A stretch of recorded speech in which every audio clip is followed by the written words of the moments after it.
Bonjour les amis, nouvelle vidéo aujourd'hui pour parler de la psychologue Marion Saint-Michel qui va délivrer une analyse totalement folle sur Emmanuel Macron. Écoutez bien ce qu'elle va nous raconter sur celui qu'on appelle malheureusement président de la République. Mais juste avant, bien sûr, de l'écouter comme d'habitude, n'oubliez pas de vous abonner, le pouce, le commentaire, bien sûr, le partage et le boost de la vidéo si cela est possible. Vous le savez, la chaîne principale est totalement censurée, donc on fait ce qu'on peut et je compte sur vous, bien sûr, sur votre soutien. On l'écoute et on en parle juste après. J'aimais déjà pas le président, c'est pas une question d'amour, c'est une question que la façon dont il est arrivé au pouvoir. Bon, déjà, je me suis dit, qu'est-ce que c'est que ce truc-là qui le met au pouvoir à peine 40 ans, bon, quelquefois on peut être très très doué en dessous de 40 ans, c'est pas le sujet, aucune responsabilité jamais, pas un parcours particulièrement brillant, on a pu le vérifier ensuite après. Bon, comment arrive-t-il là? Ensuite, il y a eu la crise des Gilets jaunes. Il y a même eu avant d'ailleurs la loi Macron, qui a quand même été un détricotage absolument incroyable de notre code du travail, surtout dans la protection des salariés par rapport aux patrons. Donc deuxième truc. Et là, il arrive et il nous dit 6 fois de suite, nous sommes en guerre. Ah! Mon grand-père était à Verdun, on a tous des gens qui ont connu les guerres en France. Nous sommes en guerre contre un virus. Ah, on est en guerre contre un virus. On nous prend un peu pour des imbéciles là d'emblée, hein. Et puis, il y avait, et je pense que pas mal de personnes aujourd'hui en sont là, il y avait dans sa façon de dire les choses absolument pas le côté posé, le côté, vous savez, ces gens qui vous entraînent, De Gaulle ou plein d'autres, hein, ces gens qui, quand ils vous parlent, vous avez envie de les suivre, vous sentez une authenticité, vous sentez le chef en quelque sorte. Et là, je ne sais pas si vous l'avez ressenti comme ça, mais moi j'ai ressenti le gars qui prenait son pied à nous raconter 6 fois de suite qu'on allait être en guerre et que ça allait être très grave, etc. Bon, là, je me suis dit, ce type-là me semble pervers. Il faut reconnaître que moi, j'ai des antennes, hein, parce que dans notre métier, on en croise énormément.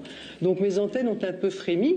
Et puis ensuite, ça a été la suite donc de ce qu'on peut remettre sous le drapeau de la perversion. Il y a bien sûr eu les mensonges. Je vous fais une liste rapide, hein, parce que je suppose que vous connaissez tous ça très bien, et je ne veux pas vous embêter avec ça. Mais il y a eu bien sûr les premiers mensonges. Hein, les masques, on n'en a pas besoin, mais dès qu'on en retrouve, ils deviennent obligatoires. Il y a eu bien sûr les mensonges extrêmement importants sur les effets du vaccin. Ça allait venir un tout petit peu après. Et puis tout de suite, il y a eu beaucoup d'infantilisation.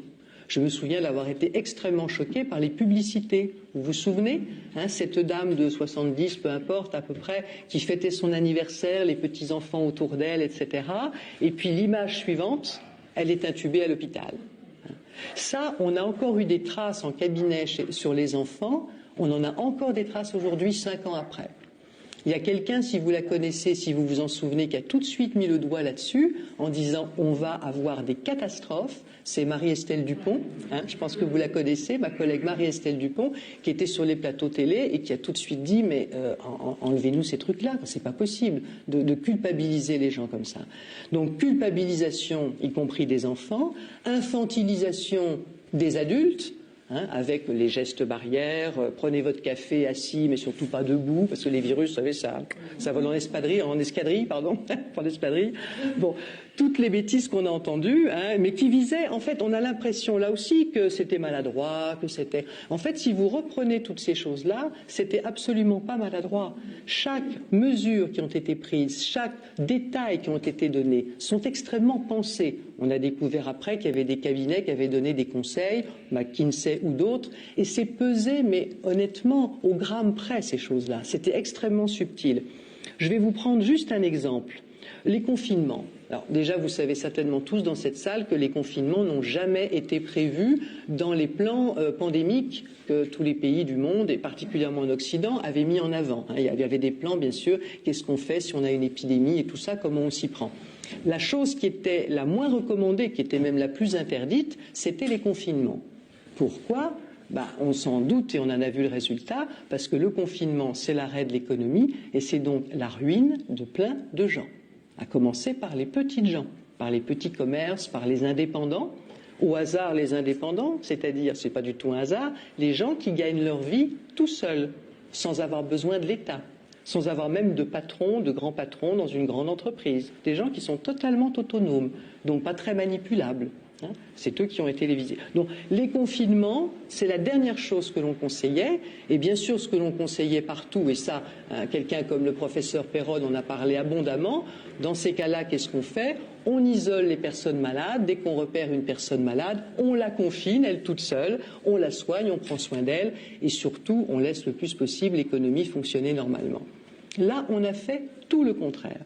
On a fait le contraire. Pourquoi? Donc, motif officiel, main gauche, motif officiel, pour soi-disant que les gens ne se contaminent pas plus, donc pour la santé des Français. Les objectifs réels, moi j'en ai noté 4, mais je pense qu'on peut certainement en trouver d'autres, on pourra échanger là-dessus si vous voulez tout à l'heure.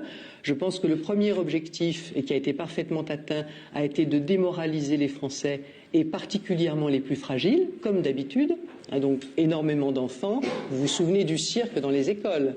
Un coup je vais à l'école, un coup je n'y vais pas, quelquefois il y avait des petits carrés, enfin innommables. Il y a même des pays dans lesquels ils ont mis des bulles pour que les enfants jouent dans les bulles, mais surtout en ne risquant pas de se tenir la main ou d'être en contact les uns avec les autres.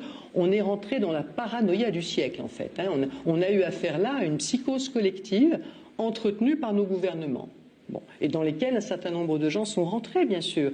Là, c'est ce qu'on appelle l'instrumentalisation de la peur. Quand on vous dit qu'il faut mettre vos enfants dans une bulle, vous vous dites ça doit être extrêmement grave. Et je me souviens d'une petite dame quand je sortais faire mes courses avec mon masque jusqu'aux oreilles quand même, parce que sinon je ne pouvais pas rentrer dans les boutiques. Et je me souviens d'une dame qui m'a gentiment abordée, qui m'a dit « Mais madame, vous en voyez beaucoup des morts autour de vous ?» C'était charmant. Non, on ne voyait pas beaucoup de morts et on a su après que des morts, il n'y en a pas eu plus que pour une épidémie de grippe, et que le surplus qu'on a eu par rapport à une épidémie de grippe, ce sont les gens qu'on n'a pas soignés. Puisqu'on ne les a pas soignés, on les a envoyés, on leur a dit vous restez à la maison le plus longtemps possible et quand vous n'en pouvez plus, vous allez à l'hôpital. Et bien sûr, quand ils n'en pouvaient plus, c'était trop tard. Et le professeur Perron considère qu'on a au moins perdu en France 25 000 personnes pour faute de soins, pour ne pas les avoir soignés. Vous voyez que le confinement à côté. Donc je reprends mon fil parce que j'ai toujours tendance à partir un peu comme ça. Il faut que je recadre un peu l'affaire. Donc je pense qu'il s'agissait d'abord de démoraliser bien sûr la population. On a vu les conséquences catastrophiques sur les enfants. La deuxième chose, il s'agissait d'isoler les gens les uns des autres. Parce que je pense qu'on aurait été tous ensemble comme là dans cette salle, ou comme on est, vous savez, à la machine à café quand on est dans une entreprise, les gens se seraient dit mais qu'est-ce que tu en penses de ce qu'ils font là, c'est quand même bizarre, et quel sens ça a de confiner tout le monde? Enfin justement, on n'aurait pas confiné, mais oui, les gens auraient parlé. Et il y aurait peut-être eu des éléments de révolte ou de désobéissance. Donc chacun chez soi, on est à peu près sûr, il y a les téléphones, on n'avait pas le droit de sortir, on est à peu près sûr que les gens vont se tenir correctement.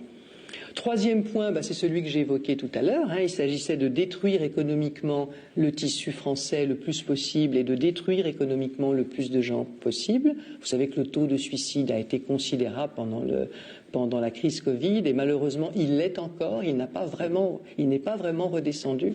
L'état psychologique des Français actuellement est consternant.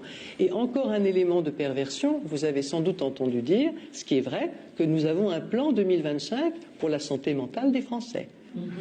C'est-à-dire après les avoir bien assommés avec la main gauche, la main droite leur tend bien sûr à une petite compensation et on a ce plan-là qui ne mène à rien. Et puis le quatrième élément, je pense bien sûr, et il y en a certainement d'autres, mais le quatrième élément, bien sûr, tester la soumission de la population. Est-ce que les gens allaient rester confinés? Est-ce que les gens allaient sortir quand même? Est-ce qu'ils allaient remplir leur petite autorisation de sortie ou ne pas la remplir? Est-ce qu'ils allaient se révolter? Jusqu'où allaient-ils se soumettre? Bon, c'était un test de soumission. Vous voyez qu'on n'a absolument rien à voir avec la protection de la santé des Français, bien entendu. Autre chose que l'on voit, et ça je vais vraiment insister là-dessus parce que je pense que pour l'avenir c'est fondamental, la question des mensonges ou pire des absurdités. Vous savez, quand il nous disait des choses parfaitement contradictoires. C'est typiquement le genre de moment où beaucoup de personnes ont dit « En fait, on a des foutraques au gouvernement. Ils sont totalement incompétents, ces gens-là. Ils ne savent rien faire. Ils ne savent... » Bon, pas du tout. Quand vous dites des choses contradictoires à quelqu'un, que vous matraquez en plus les personnes d'information, les informations sont contradictoires. Ça vous rappellera d'ailleurs peut-être, et vous aurez raison, le fameux « en même temps » du président. Une porte est en même temps ouverte ou fermée. Non, Ça, c'est un basique de la langue française. On sait qu'une porte est ouverte ou fermée. Donc, ce en même temps, ou ces contradictions, aussi bien dans le langage que dans les décisions prises, etc., ça crée ce qu'on appelle de la dissonance cognitive. C'est-à-dire, on vous dit blanc, on vous dit noir, on vous redit blanc, on vous redit noir. À un moment donné, la plupart des gens, surtout en situation de stress, et là, nous étions quand même en situation de stress, au moins au début, eh bien, vous arrêtez de réfléchir. Ça vous disjonctez. Alors, il y a des gens, je suis sûr, dans cette salle qui n'ont pas disjoncté. C'est pour ça que vous êtes là aujourd'hui et que ça n'a pas marché pour vous. C'est très intéressant de se demander pourquoi ça ne marche pas toujours. Mais pour beaucoup de personnes, dans ce cas-là, on cesse de réfléchir, on dit « bon, j'y comprends rien à leurs affaires » et on suit un petit peu les derniers ordres qui sont donnés. Vous voyez ? Donc, c'est fait pour. C'est pas de l'incompétence. C'est pas parce qu'ils ne savaient pas quoi faire. Ça a été pensé, ça a été mesuré. Et c'était pour ce qu'on appelle, il y a un psychiatre américain qui a écrit un très beau bouquin qui s'appelle « L'effort pour rendre l'autre fou ». C'était pas du tout pour parler de ça, lui, c'était pour parler des schizophrènes, mais on nous a fait et on continue de nous faire régulièrement ce qu'il faut pour essayer de rendre la population folle, c'est-à-dire perdue, c'est-à-dire malade mentale, plus ou moins gravement, ou déprimée, ou découragée. Et on voit bien donc dans ma partie tout à l'heure de qu'est-ce qu'il faut faire, la première chose qu'il va falloir faire, bien sûr, c'est ne pas devenir fou. Et virer toute cette classe politique. Tous sont responsables. Alors je sais, il est facile, bien sûr, de remettre la cause entièrement sur Emmanuel Macron. Faut dire qu'Emmanuel Macron, c'est quand même l'épouvantail ultime.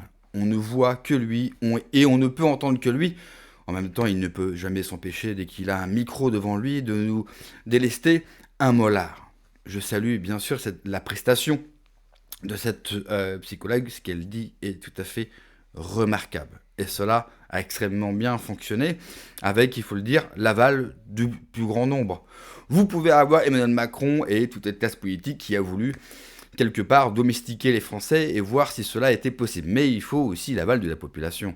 Cela ne peut se faire qu'avec l'aval de la population. Aussi bien ceux qui l'ont fait de leur propre gré, que ceux, bien sûr, qui n'ont rien dit, qui étaient contre, mais qui n'ont quand même pas agi. Et le plus grave et peut-être le plus important, c'est l'impact psychologique que cela a provoqué chez les Français.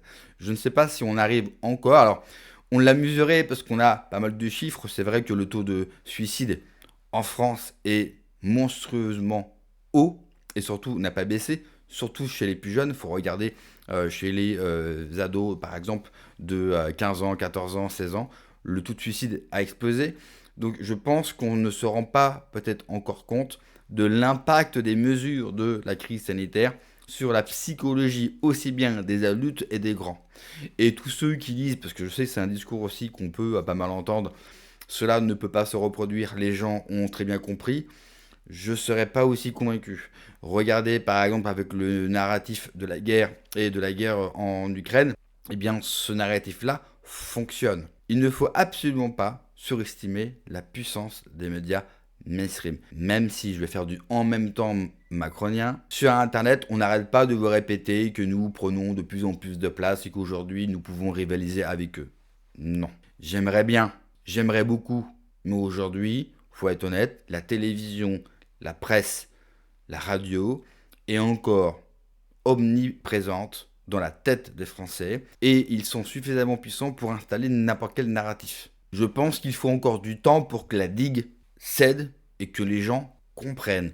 À chaque fois qu'il y a une sorte de mini-crise ou une mini-révolte de telle ou telle personne ou tel corpus de métier, on pense que cette fois-ci, cela va craquer et que la digue va céder. On se rend compte que pas encore.